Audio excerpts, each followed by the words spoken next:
Hi, and welcome to the Conscious Marketer podcast. This is Richard here, and I'm joined by Kylie. Hi, Kylie. Hi there. And we have a pretty active Facebook group called the Conscious Marketer's Path. And what we thought we would do here is just do a short kind of talk about what it means to be on the Conscious Marketer's Path versus like maybe a more traditional path. And so that's what we're going to talk about in today's podcast. Okay, so we've broken it down to kind of 5 steps. And this first step is one of the most important. In fact, it's essential. In fact, if you don't cross the threshold at point 1, then you're kind of not on the conscious marketer's path. And I think the step 1 is really to get clear on your true purpose.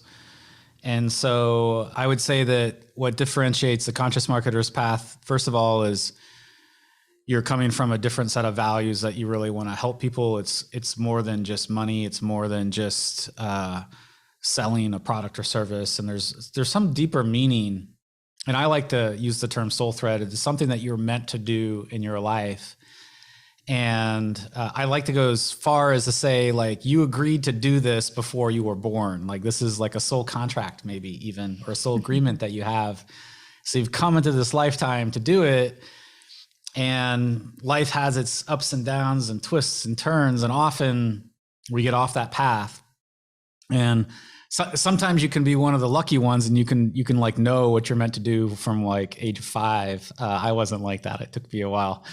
And then also like your soul path can also change. So I'm kind of curious, Kylie, what's your thoughts on this? And, how did you kind of find your soul path, and what's your advice to people who are like, hey, I've got to figure this out so that I am aligned with my true purpose? Absolutely. Well, just to speak about other marketing paths that might not be the one that we're all following in this group, I've seen a lot of this, especially when I first came online, where it was like, hey, blogging will make you $1 million, or YouTube will do this, and it starts with the method, right? And it's like, this method will then make you this money. And then the other part, the hidden gem that comes with that is, if it doesn't work for you, it's your fault. Like, you did it wrong. You didn't do it right. You didn't follow it. So I have my friend Jeffrey says about this, it's mapping a market from the outside in instead of mapping a market from the inside out. So really, that's awesome. Yeah, he's very quotable. I love the guy, but he does say that. And I think that one of the things that we help people do is, like, map that market from the inside out. And a lot of people come to us and they're like, oh my God, I went to these other coaches and they told me I couldn't do this because it's not a real niche or it's not sellable. I think one thing we really uniquely offer is whatever it is that you're here to do that, and we'll help you. And I don't care what any other coach said to you about it being marketable or not. For me, I was just sharing with someone this morning that one of the reasons that I worked so hard was because I do truly believe that there's these like old, outdated, worn out stories that maybe were applicable at one point in history that no longer should be controlling things that are keeping us from living our full potential in one way or another. And so I've always loved story. I've always loved reading. I've always loved writing and performance and all of that. And when I figured out I could put it together with marketing, that really excited me. So I felt that I was putting 2 things together that a lot of people would think don't go together. And then that third thing that I pulled in that doesn't go together either is the healing aspect. And so that's, for me, that's really the soul thread that I'm here to live in. I think marketing is such a phenomenal way to do that for everyone that's listening to this as well.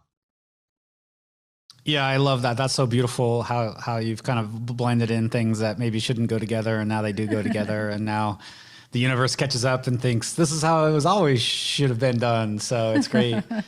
And, on this step 1, get clear on your purpose. It's often overlooked. People just jump to the method, like you said, or they jump to signing up for some program, and honestly, like, if you ask people what they really want, most people don't know what they really want, or if they do, they're kind of afraid to let it out because it might be something so different than what they're already doing.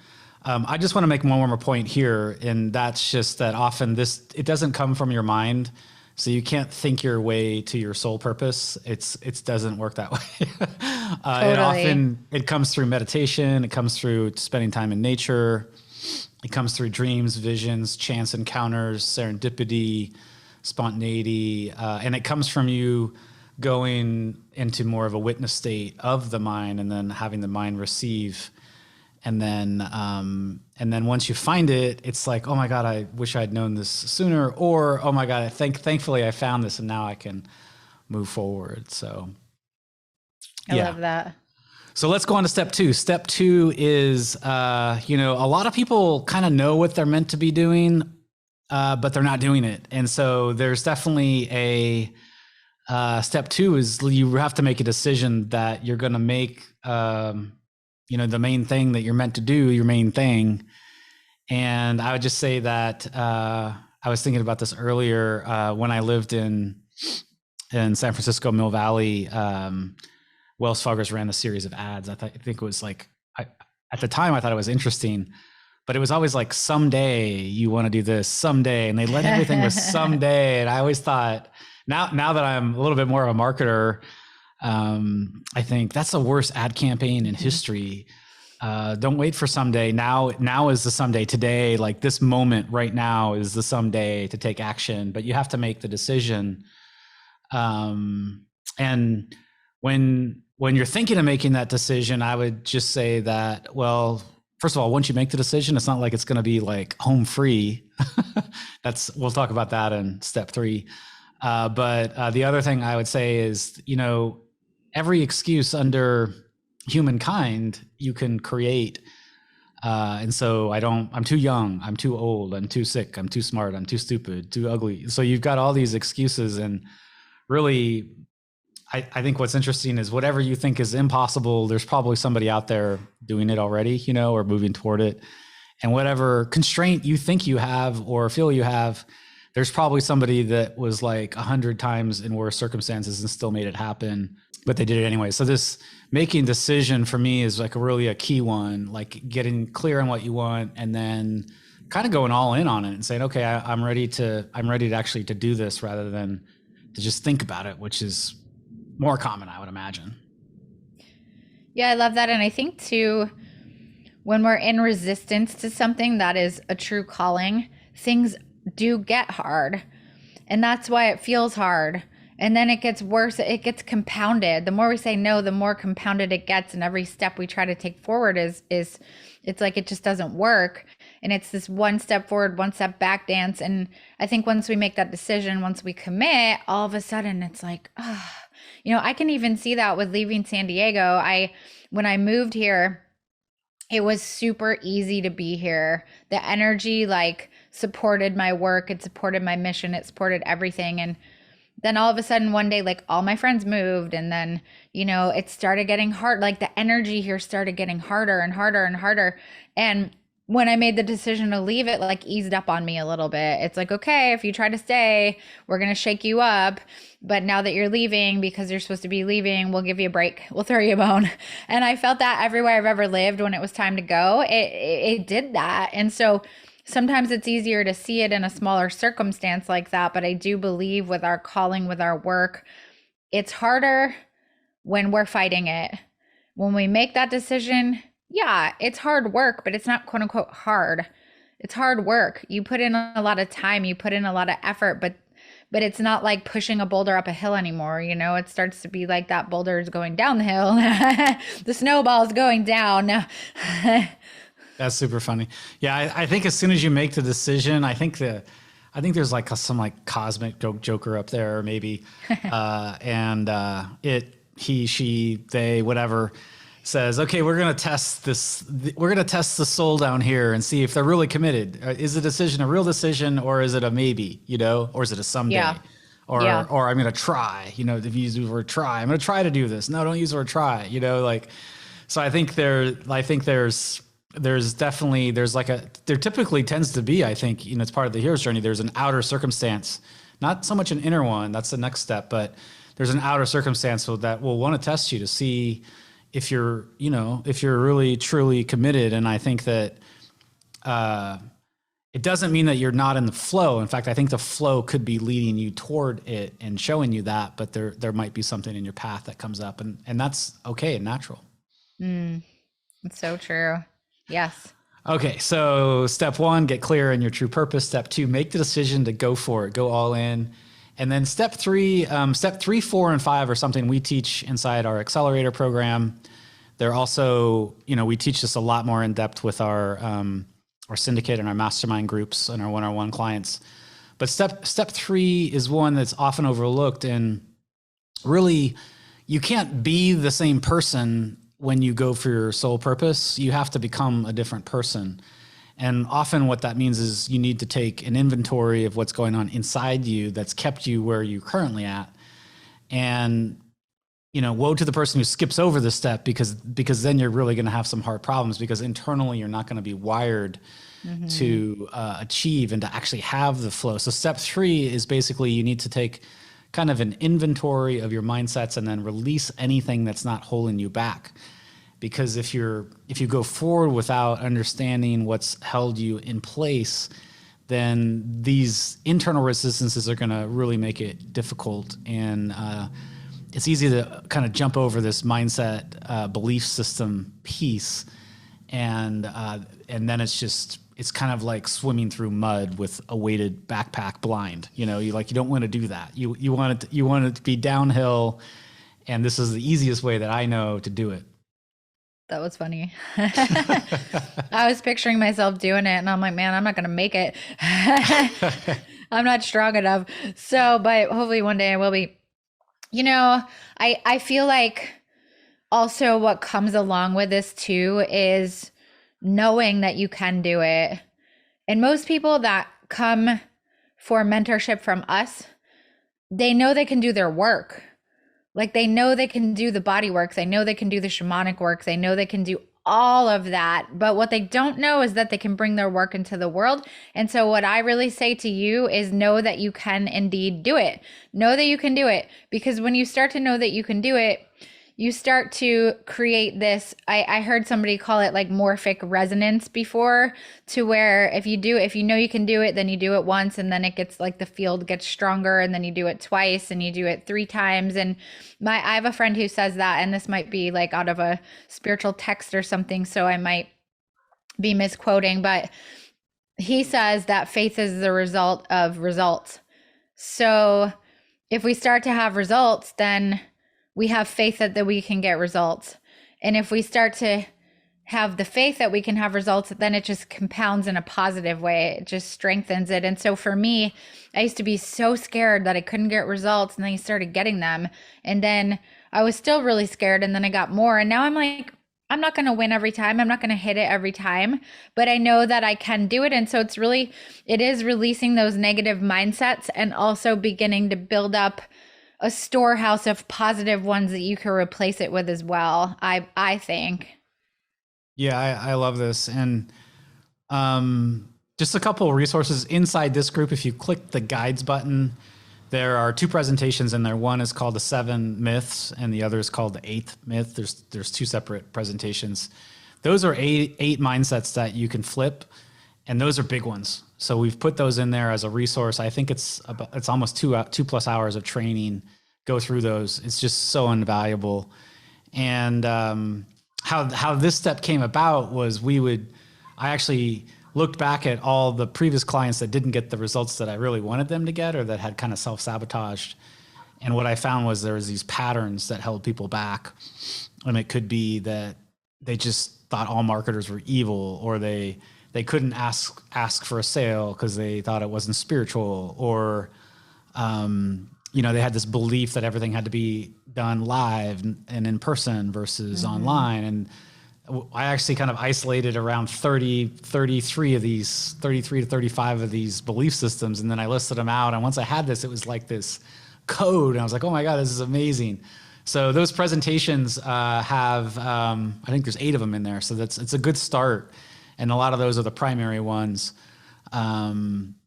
And then, the other part of this step is as you join the journey, then we always recommend, that you find a guide. So we'd love to be your guide, but if you don't choose us, find somebody else, because a guide on the journey can help you to see what you can't see, because they're, often these negative belief systems, they're blind spots, and a blind spot basically means you can't see it.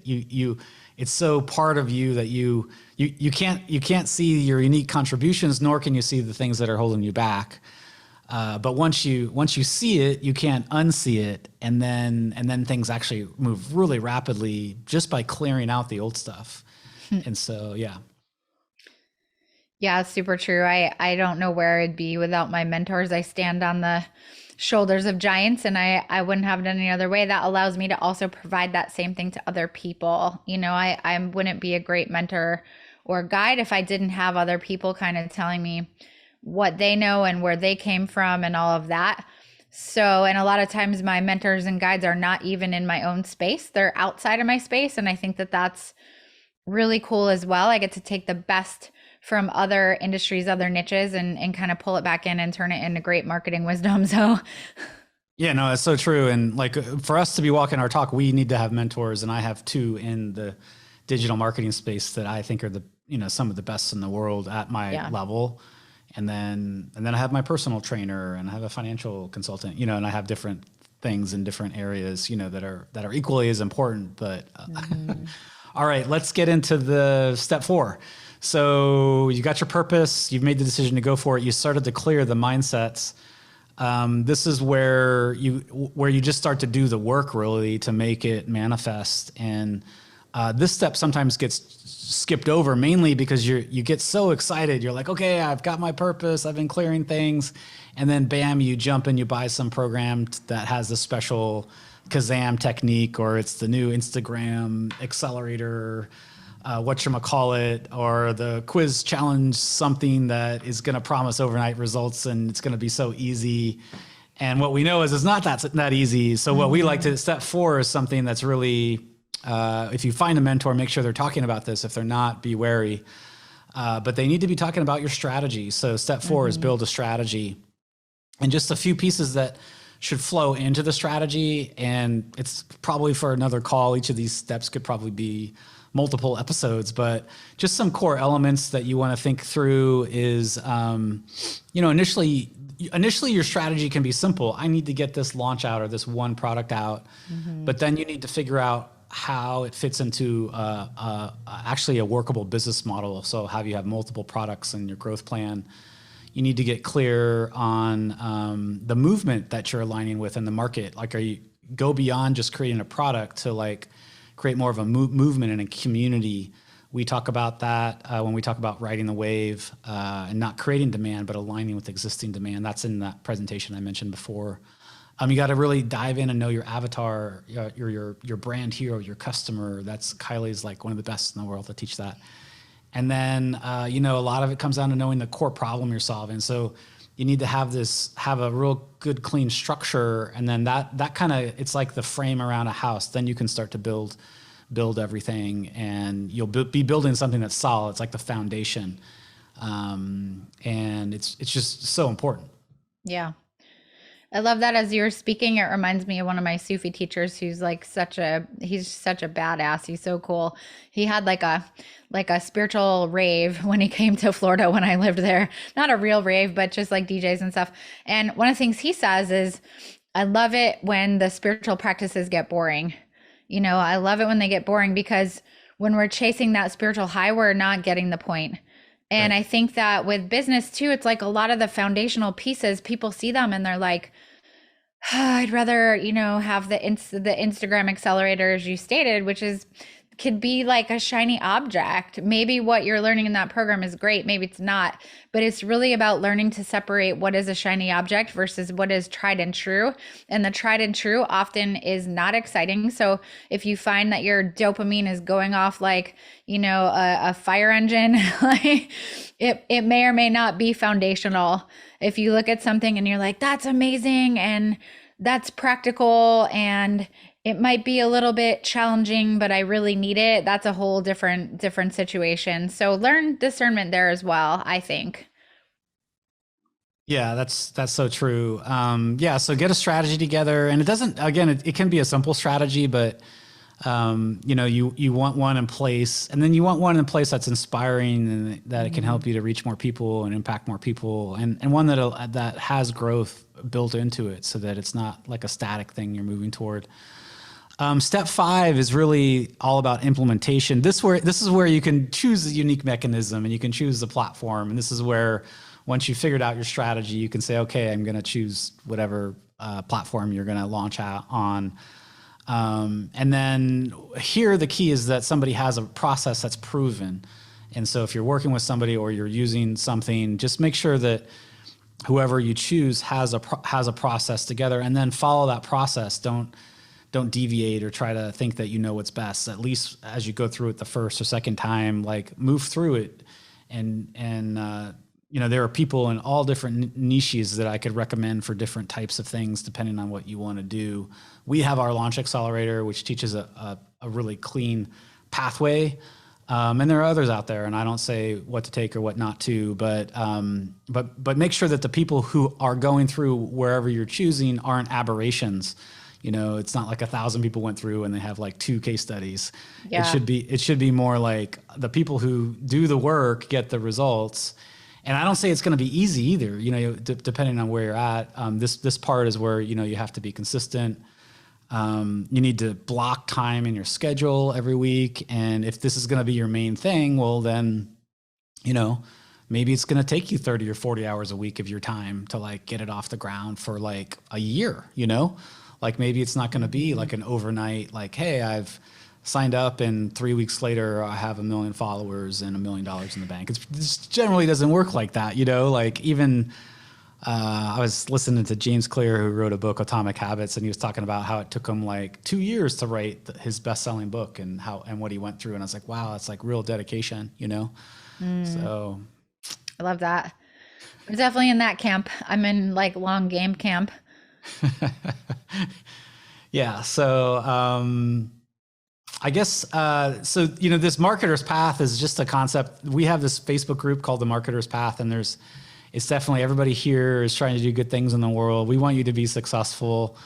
And so just knowing that, you can look at these steps and think, did I jump over one of them? Do I need to focus on one, or do I need to go back, which is fine? Did I do one of them and fail? Or maybe my sole purpose, I just got a new assignment from the universe and it's changed and I need to flip into something else. So I think this is something that you go through as you approach business, not from how do I suck money out of the world, but more from like, how can I be of greatest service? How can I bring my presence, my full being into life, so that I'm living a life of, where I'm helping people and making the world a better place, So that's basically the Conscious Marketer's Path, where we'd invite you to join us inside the Conscious Marketer's Path. So those are the 5 steps.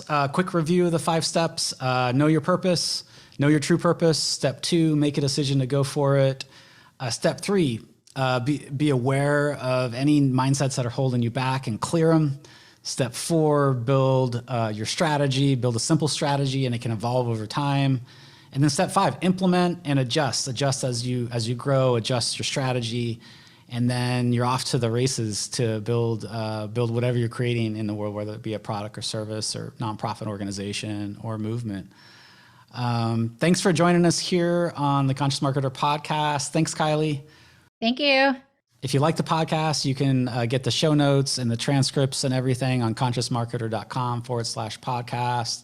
We appreciate you being with us, and you can also get information about our Launch Accelerator program on consciousmarketer.com as well. Thanks, everybody. See you on the next podcast.